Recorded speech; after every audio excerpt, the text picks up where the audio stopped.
If you're starting Teddy in the season, then you've decided, unless it's an injury, you decided Tua is not the guy. You may or may not believe that your wife is the most brilliant, but it doesn't matter.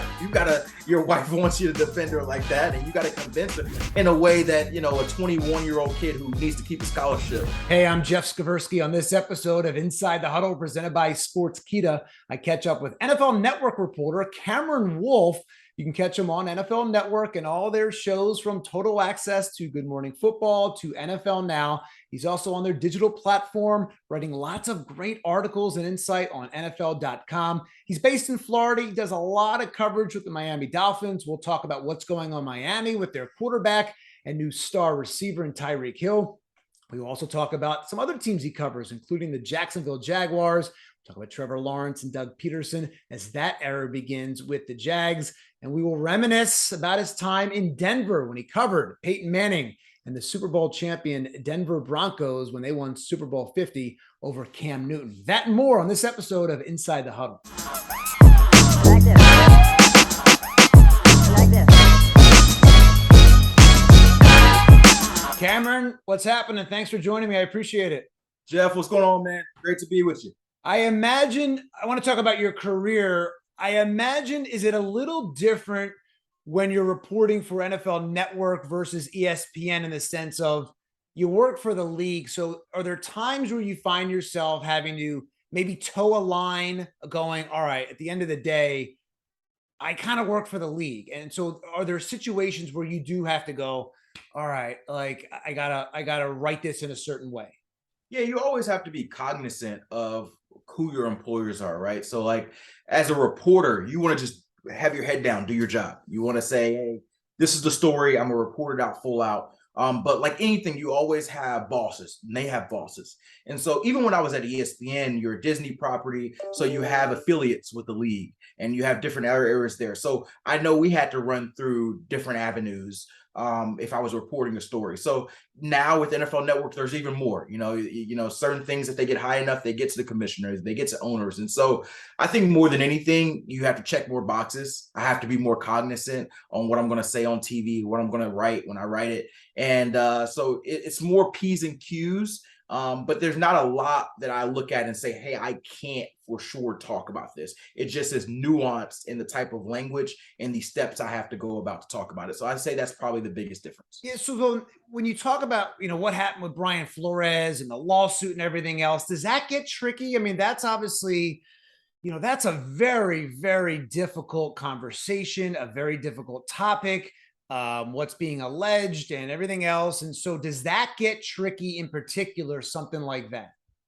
Yeah, for sure. I mean, anything involving ownership becomes more difficult, right? And so you, as a reporter, you try to do your job the best you can. But when you're talking about something in a lens where these are people who are billionaires that own a team that are a part of this league, it becomes something that you have to think about in a different lens. So I definitely say anything involving ownership, involving the commissioner, involving anything that's bigger than just X's and O's. And is this team scoring a touchdown, or is this team, starting this quarterback X or Y, becomes something that's a higher level of sensitivity. Yeah. And so, we all get into this going to be at games and for it to be fun and exciting and covering Super Bowls and things like that. And then, there's a difficult side of the business sometimes that we all have to deal with. And so in particular with the Brian Flores situation and what went on there with Dolphins ownership, is there an update? Is there latest information kind of where that situation stands? Yeah, from what I understand, they're still going through the legal process. And sometimes that takes months and months and months. And there's sort of a litigation process going on right now.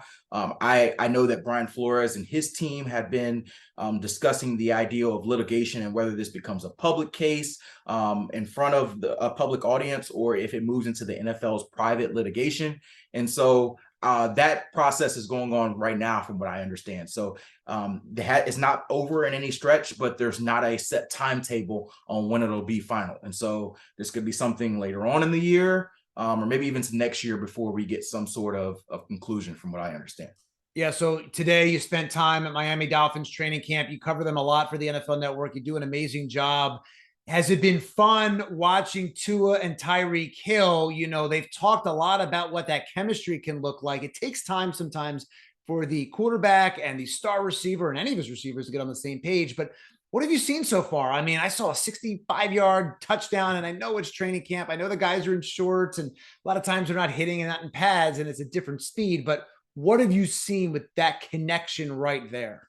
Right. So Tyreek Hill immediately becomes the biggest superstar this team has had in maybe 20 years. So he brings all the attention on and off the field. We've kind of seen his podcast throughout the offseason talking about Tua's more accurate than Patrick Mahomes and these sort of things. So my thing coming to camp is, can he pack it up? You know, can Tua back up Patrick Mahomes' words essentially? And, you know, I've seen them throw that deep ball. But seeing him connect with Tyreek Hill with that speed and that timing gave fans, I believe, the confirmation that, okay, maybe we'll be okay. And we're going to see in the regular season, I think there's more pressure on Tua than any quarterback in this league. Why?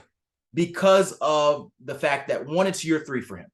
I think that he came into his career with so much attention.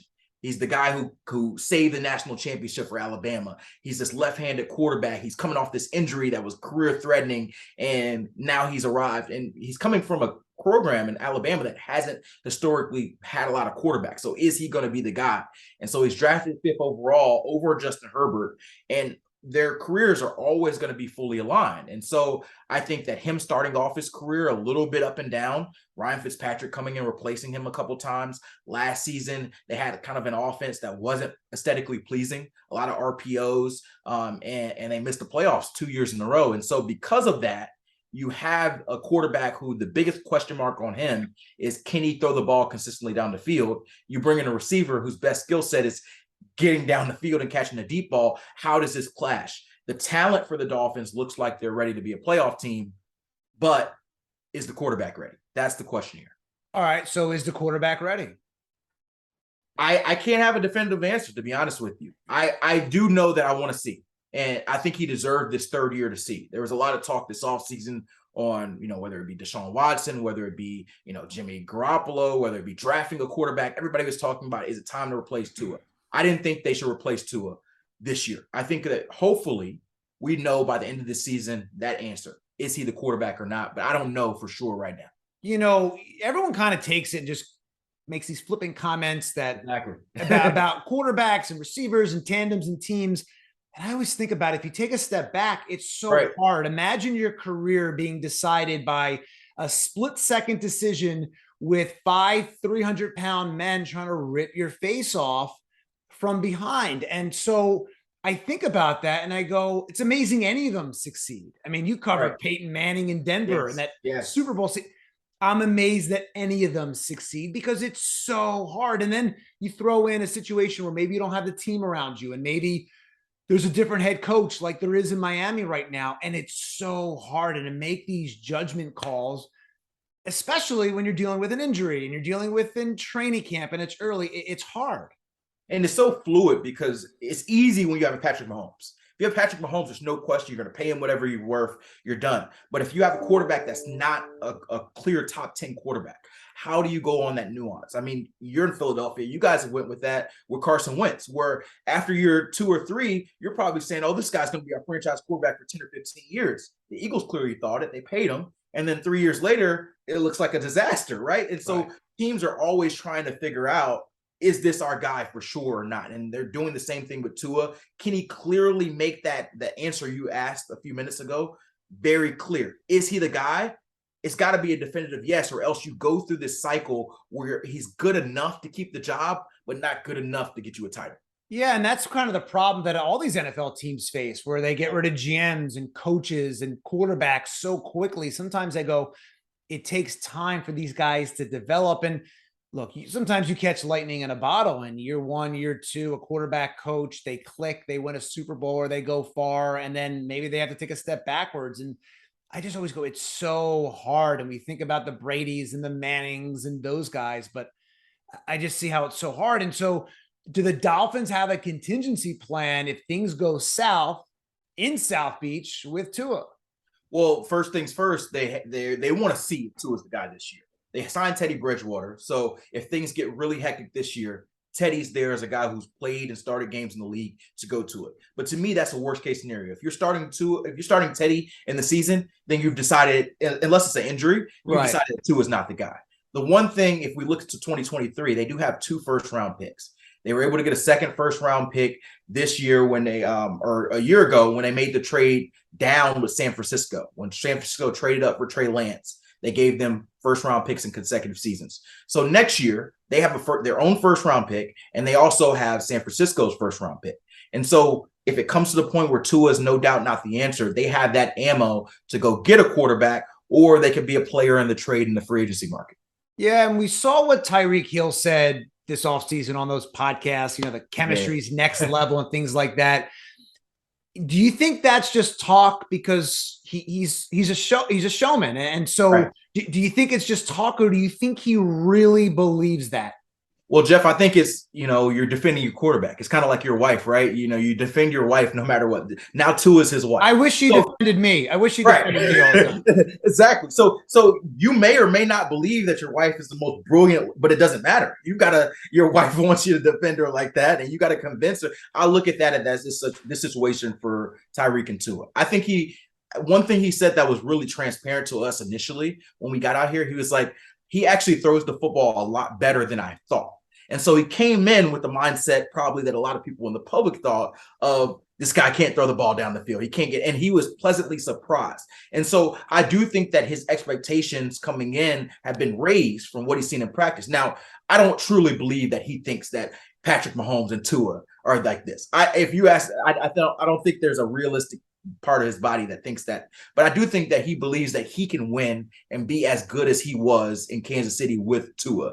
That's just probably his belief in himself and his confidence that, hey, I'm gonna still be the same dude and I'm gonna bring Tua around with us. So I think it's more of his confidence and seeing Tua, and the one thing that he is really good at is accuracy. If he gets me the ball accurate, then I'll do the rest. And I think that's what Tyreek is really selling us on when he's making all these statements. Does that put more pressure on Tua, the way Tyreek goes about it? Or is he so bold and brash and just, flamboyant with his personality and claims that maybe it takes the pressure off Tua and kind of go, all right, instead of all the focus being on Tua, it's now on Tyreek, and in a weird way, and I'm not a psychologist, but in a weird way, maybe take some of that pressure off of him in a sense where you go, you have arguably the best receiver in the game. He's talking this, he's talking that. Right. Where do you think that lies? Now, Jeff, I think it does bring more attention to this whole dynamic. Like NFL Network, we spent 2 days in a row at Dolphins game. But that's going to be there anyway. But that's going to be there anyway. And so, but we were not there last year. So they had the same quarterback last year. We were not there to that extent that we've been already through 1 week of camp. So I say that he brings that. Now, what I will say that's interesting about the Tua pressure dynamic is he has always had coaches who have been extremely hard on him. Nick Saban, Brian Flores, even his dad. They tell him, the worst things, I'm sure, to get him to motivate him. Now he's got a guy in Mike McDaniel who's the complete opposite. He's this fun guy who always tells him how awesome he is. And now he's got a star receiver who's telling him that he's more accurate than Patrick Mahomes. So he's getting an overwhelming level of support. And so although I think that there's going to be a lot more spotlight on him, I don't necessarily worry about Tua in the spotlight for a guy who's always been in the spotlight. I wonder that maybe this brings more positives out. Maybe he's getting uplifted in a way that he hasn't before, and maybe that brings the most out of him. And so we're going to see in the season which way, but I actually wonder if all the attention, all the Tyreek being his biggest hype man in the league actually works in his favor. Right. And then you think about, okay, sometimes in your career, no matter what you do, you need the tough love. Sometimes you just need the love. And it sounds like he went from tough love and now he's getting the love. Like, all right, you know what? We have to maybe get off this guy and give him some love. And when you look at the team around those two, I mean, all the focus is just on those two. It's kind of been white hot. Right. When you look at the team overall, I mean, are they built to win and kind of change the narrative in that division, which has been all Patriots? Right. And Jeff, obviously now the Bills. Jeff, you know how long it's been since the Dolphins have won a playoff game? It's been 2000. It's been over 22 years. So this team has just been kind of mired in mediocrity. The last time they won a playoff game, Dan Marino was their quarterback. And that's a very long time. So this team is used to being let down. They're used to mediocrity. They're used to just, hope being let down. So this year has been more optimism than I've seen in the 5 years I've been in Miami. And so I am worried. I hope that they don't let them down like they have the last 20 years. But the one thing I can say about this team, this is the most talented Dolphins team I've seen in 5 or 10 years. So talent-wise on paper, they are in position to succeed. We talk a lot about the offense. This defense was a top 5 unit in the second half of the season, and they bring back all 11 starters. So I think they're ready on that side of the ball. We talk the speed. We talk a lot about Tyreek Hill. Jalen Waddle was maybe the best rookie receiver in football last year outside of Jamar Chase. Right. And he broke the rookie receiving record. So him and Tyreek Hill running together. And Mike McDaniel brings this new mindset. And so I think there's a lot of reason to be optimistic, but they have to prove it. And that's why, like you mentioned, there's more pressure than ever on Tua, because as the quarterback of the team, if they don't, it'll be his fault. Yeah, and you mentioned Mike McDaniel a little bit earlier. And so what can we expect from him? He has that different approach than Brian Flores. Year one, he comes from the Shanahan tree. Right. What do you think we can expect from him, and what he can do? Being a rookie head coach it's not easy.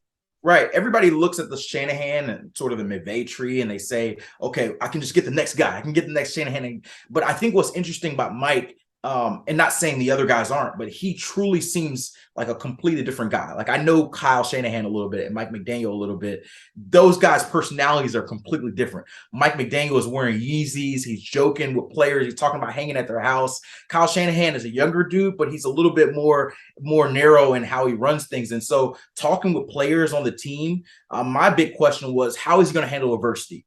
He's a smaller dude. Like you said, he's got a little bit of the quirkiness.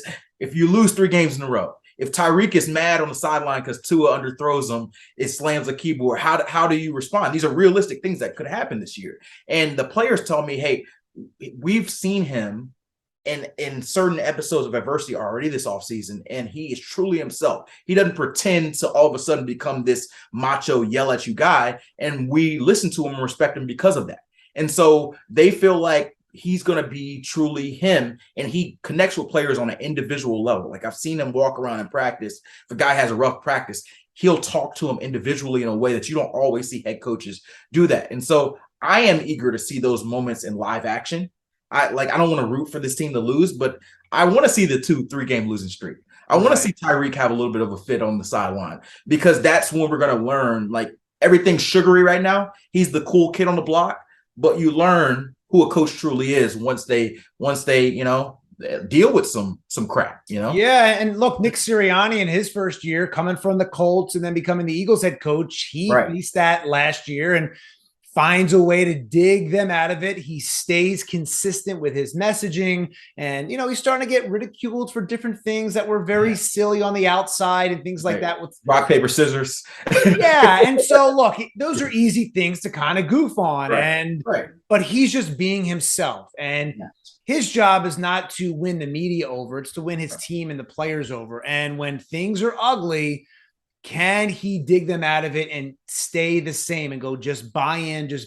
And you have to convince the team, and not just the fan base, but you really have to convince the team and your players and your owners and your GM that you can be the guy. And so I want to transition into Jacksonville, because you cover the Jaguars as well. And obviously last year was a disaster that you go, all right, well, they have this coach that I don't know if anyone knew that it would be that ugly with that coach. And then they bring in, Doug Pederson to really stabilize and calm things down. And, he's won a Super Bowl in Philadelphia and did the impossible with the Eagles in year 2. And now in year 1 in Jacksonville, Doug has Trevor Lawrence. And you look at that team and you go, they should be a lot better than what we saw last year with just, which was a mess.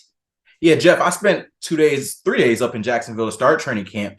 And the biggest thing that shocked me was just how happy the dudes were.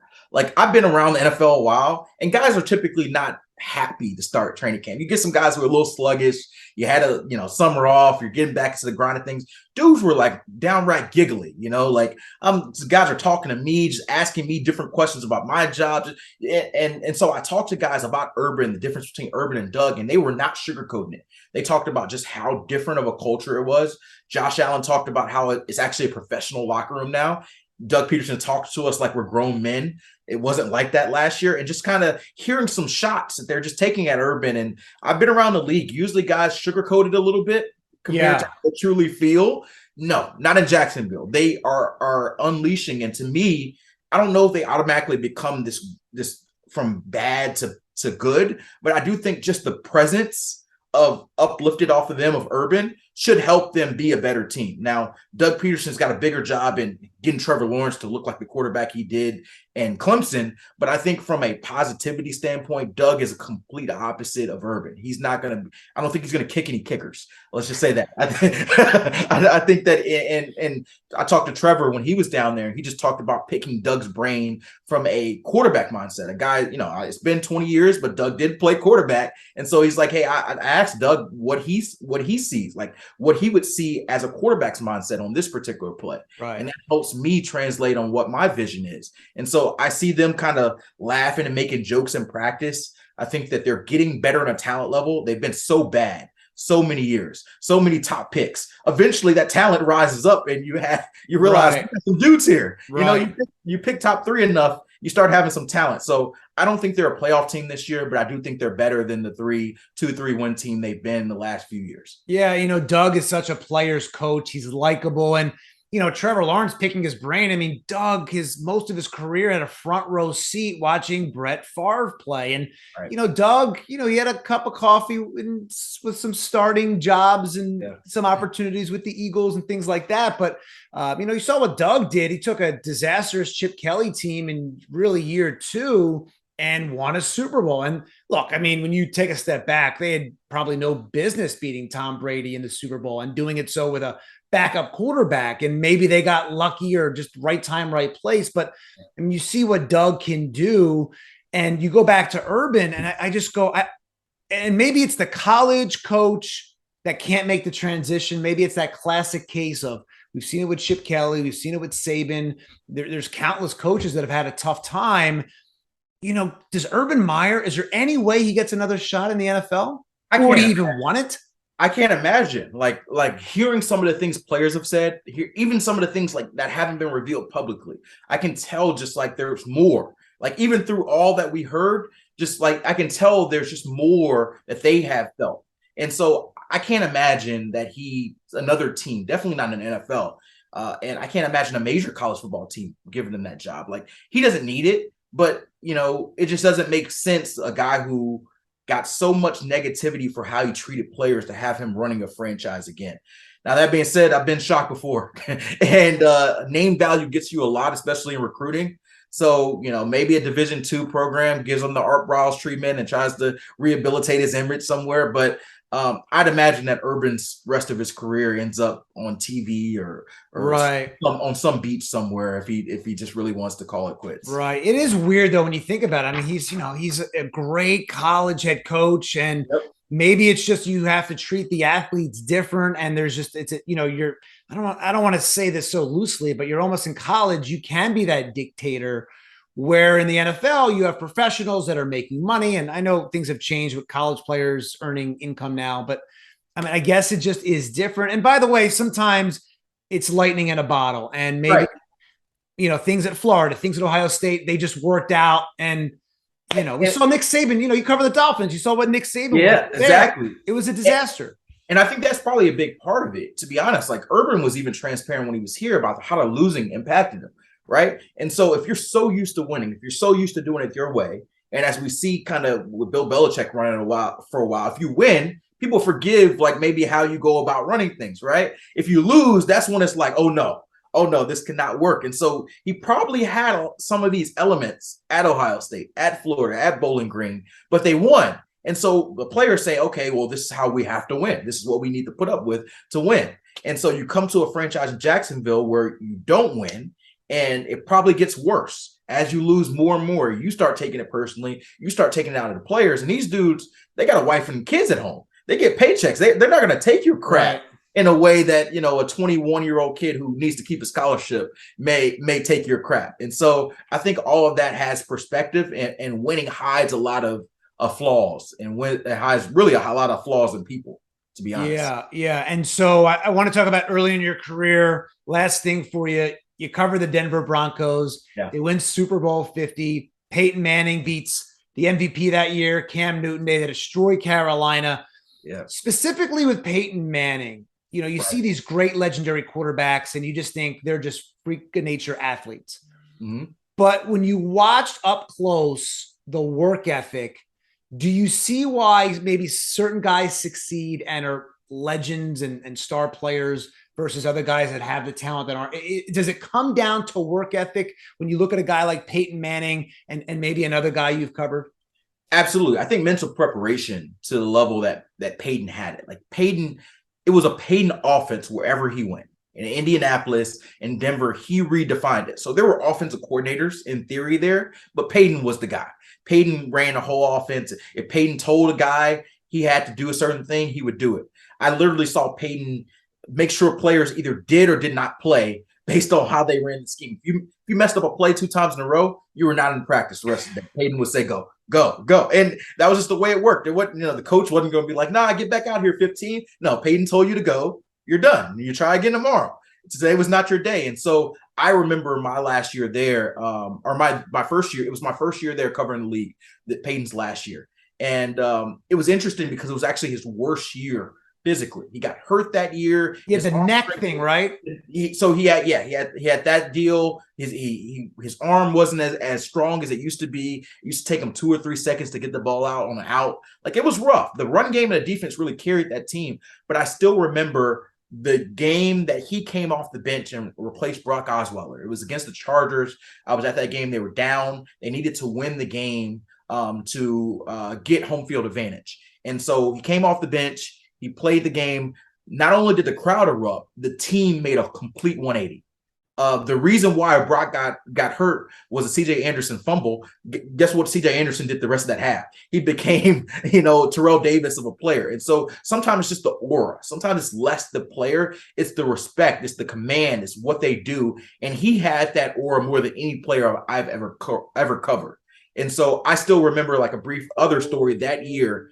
During the time that he was hurt, he did one in-person presser inside the locker room. And he would usually do it in the podium, but he did it inside the locker room this time. And I was on the other side of the locker room with defensive players. And he stood up to do his podium session. Of course, all the cameras gathered around. But literally every player in the locker room stopped what they were doing and watched, like literally watched what he was saying. Like guys who were getting dressed just stopped what they were doing. And these are guys who, like Von Miller, Aqib Talib, Chris Harris, dudes who have accomplished things in life. You could just tell the respect and the command that Peyton had on the team when he wasn't even playing, right? When he was the backup. And so to me, I'll remember the aura, the mental preparation, that you could never catch him off guard, even as a reporter. If you asked a question he didn't want to answer, he would twist it to what he wanted to talk about. Right. He was just that type of guy. And I don't know if we'll ever have a Peyton Manning type figure again in this league. Yeah, you hear about the work ethic of Brady and Breeze and all these guys I talk to that have private workouts with these guys, and you just hear like the attention to detail, right, and mental preparation is on another level, because all these guys are, I use the term freak of nature athletes. I mean, they are. I mean, to get to this level, but to take it to the next level is a whole nother story. Well, Cameron, thanks for joining me. Anything you're working on right now that you want to share? Hey, Jeff. Yeah, no, we're on Inside Training Camp throughout all the rest of training camp, NFL Network. I'll be on in Nashville. I'll take another trip to Cincinnati later on. So check us out on NFL Network. I'll be covering the Dolphins, Titans, a lot of these teams in the AFC throughout the season. So appreciate you guys for covering, and thanks for the interview, Jeff. Yeah, absolutely. Great having you. Do a great job with your coverage on the NFL Network, and a great follow on Twitter at Cameron Wolfe. Thanks, Cameron. Appreciate you. Great insight there from Cameron Wolfe of NFL Network. Much appreciated joining the show today. He's a great follow on Twitter, Cameron Wolfe. Check him out. He is all over the place, always traveling, leaving family to do a great job for NFL coverage. All right, if you like the show, click the subscribe button at the bottom of your screen. Also, hit the bell button on YouTube, and we will drop you a line the next time we drop an episode. You can listen on Spotify, Apple Podcasts, and all your favorite podcast apps. Just click the links in the description below. Thanks for watching and listening. I'm Jeff Skversky for Inside the Huddle, presented by Sportskeeda.